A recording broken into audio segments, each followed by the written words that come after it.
Di awal film diperlihatkan dengan seorang pria bernama Eddie yang kala itu sedang mendatangi disnaker setempat untuk mencari sebuah pekerjaan. Namun wanita yang melayani Eddie mengatakan kalau tidak ada pekerjaan yang cocok untuknya. Karena latar belakang Eddie yang merupakan pensiunan tentara pasti memiliki tensi emosi yang tinggi. Eddie yang mendengar hal itu terus memohon dan mengatakan kalau saat ini ia sedang membutuhkan pekerjaan untuk menafkahi istri dan anaknya. Eddie juga mengatakan kalau ia rela bekerja apa saja termasuk menjadi OB. I've been home for a I year. just don't have anything that matches your skill set right now. Karena masih tidak ada tanggapan, Eddie pun beranjak pergi. Namun saat Eddie hendak menuju ke mobilnya, wanita tadi memanggil Eddie kembali dan menawari sebuah pekerjaan, yaitu sebagai satpam di sebuah mall. Wanita itu juga mengatakan kalau Eddie bisa memulai pekerjaannya malam ini juga. Thank you. Start tonight. I'm on it. Di malam harinya diperlihatkan beberapa mobil FBI yang sedang membawa seseorang bernama Jamie. Diketahui kalau Jamie adalah seorang saksi kunci yang akan bersaksi di pengadilan besok untuk melawan geng Triple C, yaitu sebuah geng yang sangat meresahkan dan ditakuti di kota tersebut. Di dalam mobil, seorang FBI menyadari kalau mobil mereka sedang dibuntuti. Hingga tak berselang lama, mobil yang mereka kendarai menabrak sebuah ranjau yang membuat salah satu dari 3 mobil FBI itu terjungkir balik.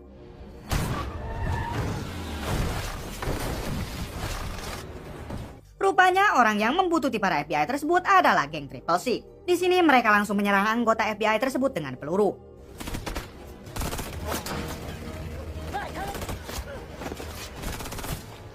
Si kapten yang menyadari kalau kondisi saat ini di luar kendali, ia langsung menyuruh Jamie untuk berlari ke dalam hutan sekaligus meminta bantuan. Tak lama setelah itu, si kapten dan semua anak buahnya harus tewas tertembak.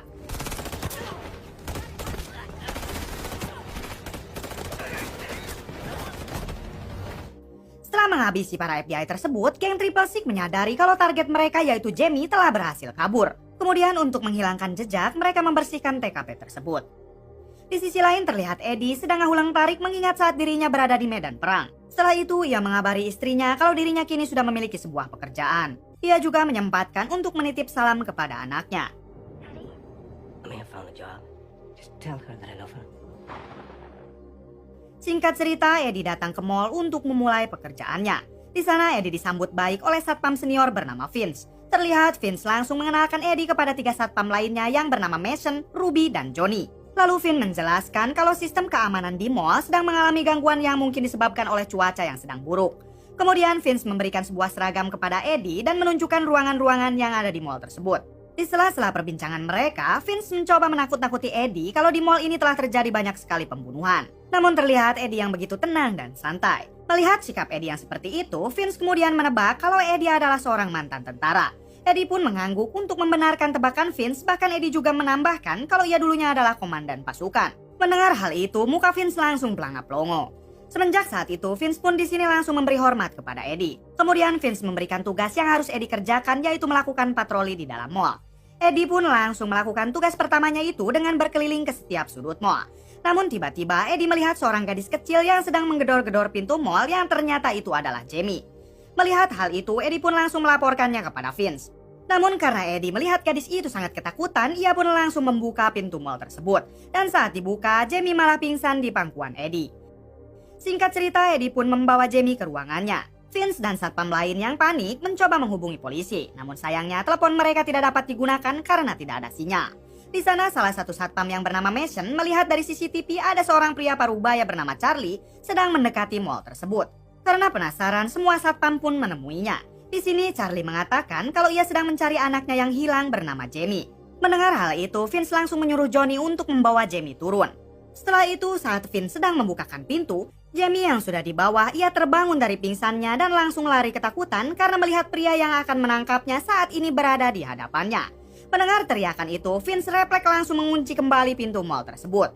Lalu seorang pria datang dan membawa sekoper uang. Rupanya dia merupakan anak buah Charlie.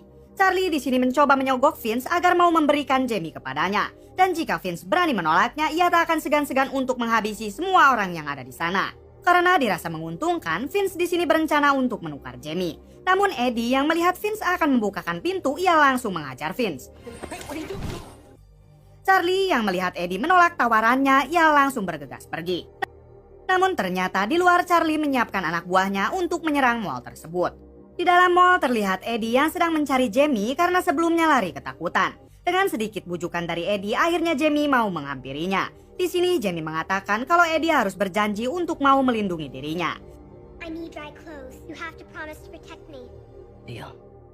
Setelah itu saat Jamie dan para satpam mall berkumpul, Mason mengatakan kalau ia pernah melihat berita yang mengabarkan Jamie saat ini sedang dalam perlindungan pihak keamanan dan seharusnya besok ia bersaksi di sebuah pengadilan.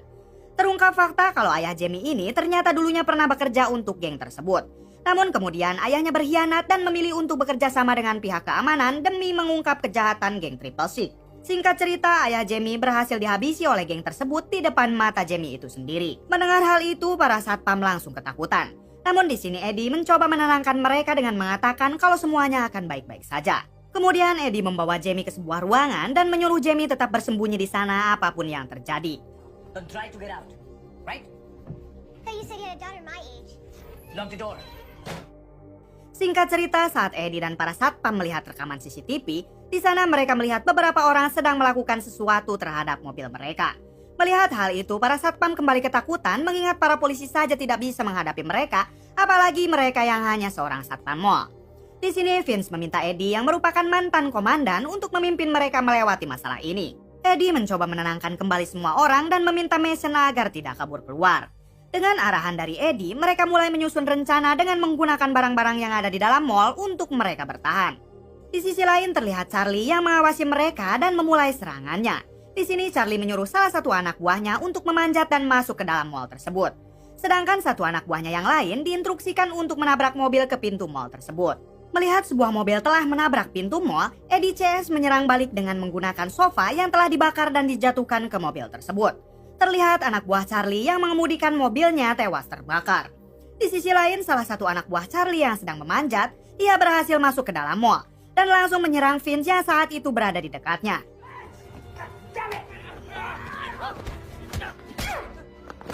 Beruntung saat Vince terdesak, Ruby datang tepat waktu dan memukul anak buah Charlie hingga tak sadarkan diri. Di luar, Charlie dan anak buahnya segera menyingkirkan mayat dan mobil yang terbakar tadi agar tidak meninggalkan jejak. Di dalam mall, Eddie dan satpam lain mulai berpencar untuk memasang jebakan. Lalu Eddie menugaskan Jason di pintu depan untuk mengirimkan pesan pertolongan melalui senter ketika ada polisi patroli yang lewat.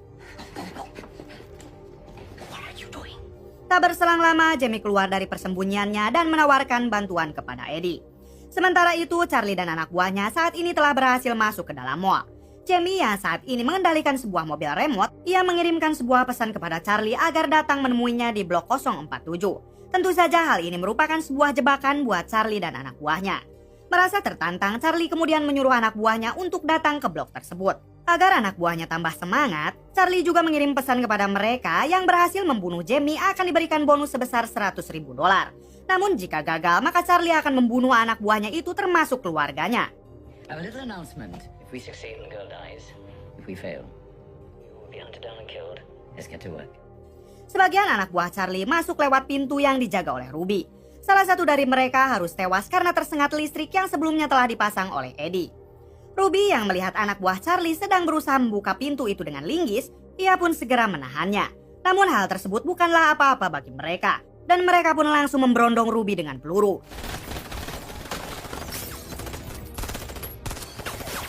Namun tidak ada satupun peluru yang mengenainya, dan Ruby di sini malah memilih berpura-pura mati karena Ruby tidak punya nyali yang besar menghadapi mereka. Anak buah Charlie yang menyangka Ruby telah tewas, mereka langsung masuk ke ruangan selanjutnya. Ternyata di ruangan tersebut sudah ada Mason yang sedang berjaga. Di sana Mason berhasil merampas salah satu senjata anak buah Charlie hingga dapat membunuh 2 orang anak buahnya. Di sisi lain, Eddie yang merasa khawatir terhadap rekan-rekannya, ia mengecek mereka lewat radio. Eddie pun merasa lega setelah mengetahui kalau rekannya baik-baik saja. Kemudian Eddie mencoba menemui Mason dan mengambil senjata yang ada padanya. Namun saat hendak ke sana, ia malah ketahuan dan langsung diberondong peluru oleh anak buah Charlie. Beruntung di sini Eddie masih berhasil selamat. Sementara itu, seorang sniper yang berjaga di luar mall mengabarkan kepada Charlie kalau ada sebuah mobil polisi yang sedang mendekat. Mendengar hal itu, Charlie langsung memerintahkan semua anak buahnya untuk menahan serangan agar polisi tidak curiga. Eddie yang melihat mobil polisi itu berhenti di depan mall, ia kemudian memerintahkan Jason untuk menyalakan senter dan membuat tanda SOS. Saat Jason melakukannya, ternyata senternya rusak. Di sini Jason mencoba berinisiatif untuk pergi keluar meskipun sebelumnya telah dilarang oleh Eddie. Saat hendak mencapai pintu keluar, Jason langsung tewas tertembak oleh sniper Charlie yang berjaga di luar. Eddie yang melihat hal itu langsung menyuruh semua rekannya untuk berkumpul di toko mainan. Eddie juga meminta Jamie agar mengendalikan mobil remote-nya guna mencari tahu jumlah anak buah Charlie yang berada di dekat toko mainan tersebut. Setelah mengetahui jumlah anak buah Charlie yang berjaga di dalam, Eddie pun langsung menyerang anak buah Charlie dari belakang hingga berhasil mengambil pistolnya. Lalu Eddie dengan gaya bebasnya berhasil membunuh semua anak buah Charlie yang berada di dekat toko mainan tersebut.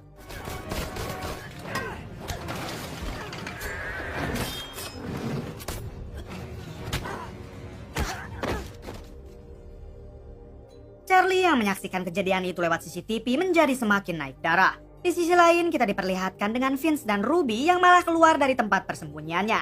Hingga tiba-tiba mereka diserang yang membuat Ruby terkena tembakan. Di sini Vince berusaha sekuat tenaga untuk menyelamatkan Ruby. Di saat yang sama Eddie berhasil sampai ke ruangan Mason. Mason yang sudah ketakutan setengah mati langsung menembak Eddie karena mengira itu adalah komplotan Charlie. Untungnya di sini Eddie berhasil menghindar. Singkat cerita, Eddie dan rekan-rekannya berhasil berkumpul di toko mainan. Namun sayangnya nyawa Ruby tidak berhasil ditolong. Terlihat Vince sangat terpukul atas kematian sahabatnya itu. Sedangkan Charlie yang melihat anak buahnya banyak yang tewas langsung turun tangan. Kembali ke Eddie, di sini Eddie membawa Jamie bersembunyi lagi. Untuk berjaga-jaga, Eddie memberikan sebuah boneka beruang yang di dalamnya ada senjata penyengat listrik. Terlihat mereka berdua saling curhat menceritakan sedikit kisah hidupnya masing-masing. Di tengah-tengah perbincangan mereka, tiba-tiba Charlie menghubungi Eddie dan memberikan penawaran terakhir. Yaitu jika Eddie mau memberikan Jamie kepadanya, ia bersedia memberikan uang dengan jumlah yang sangat banyak. Namun Eddie tetap pada pendiriannya dan tidak mau menyerahkan Jamie. Give us the girl, one life of any. Ready or not?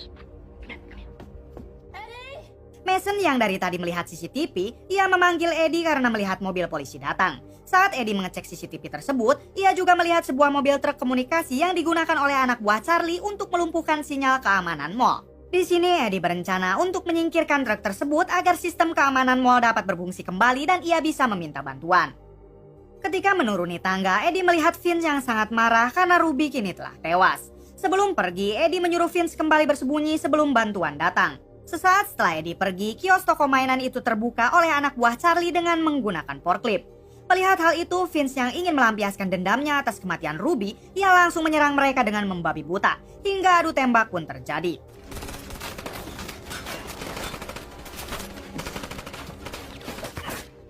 Di sisi lain, mobil FBI tiba-tiba datang ke sana. Eddie yang sedang menuju keluar lewat pintu belakang, ia dicegat oleh anggota FBI. Eddie mencoba menjelaskan kalau dirinya bukan orang jahat, melainkan hanya seorang satpam. Mendengar hal itu, salah satu anggota FBI bertanya di mana keberadaan Jamie. Yeah, she's here. She's in the store. Sementara itu terlihat Vince yang mati-matian melawan anak buah Charlie. Dari mulai melempar bom molotov hingga menembak tabung gas.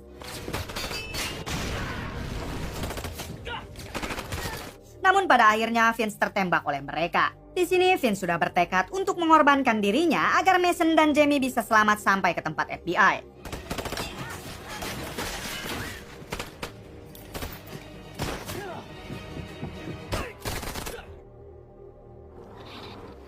Di sisi lain, Eddie mulai curiga kepada anggota FBI ini setelah melihat tato triple six yang ada di leher mereka.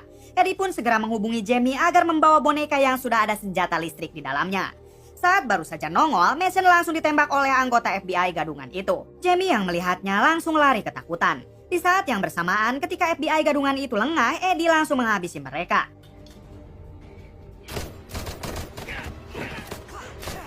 Setelah melihat Mason tewas, Eddie menghubungi Jamie. Di sini Eddie meminta Jamie untuk mencari sebuah radio darurat dan menghubungi nomor bantuan. Sementara itu ia akan pergi keluar untuk menghancurkan truk komunikasi yang ada di sana. Ternyata percakapan mereka terdengar oleh Charlie. Ia langsung menyuruh sisa anak buahnya untuk membunuh Eddie. Sementara dirinya akan mencari Jamie. Dengan menggunakan motor MTV, Eddie bergegas keluar. Namun di sini Eddie diburu oleh anak buah Charlie yang tersisa.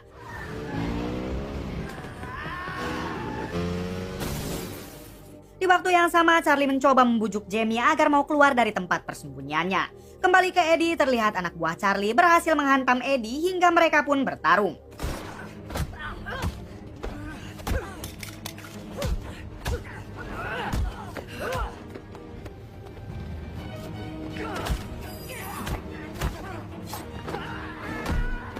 Saat anak buah Charlie hendak mengambil pistol yang terjatuh, Eddie mencoba mengendari motor MTV-nya lagi dan segera pergi dari sana.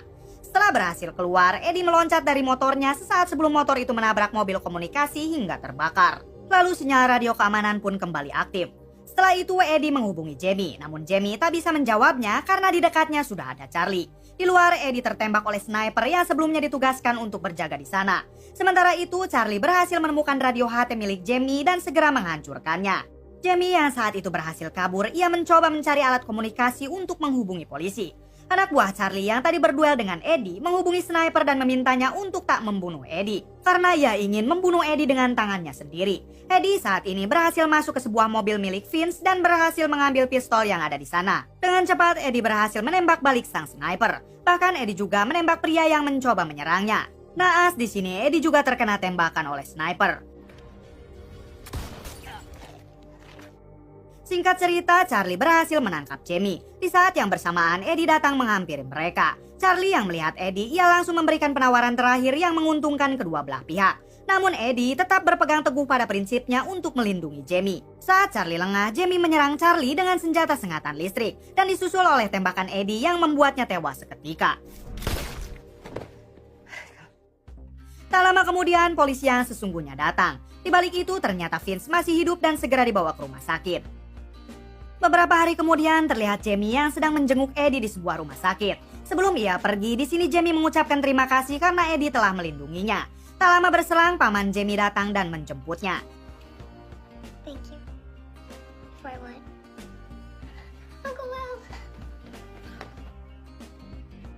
Di akhir film terlihat Eddie yang kembali bertemu dengan anak dan istrinya, kemudian film pun tamat.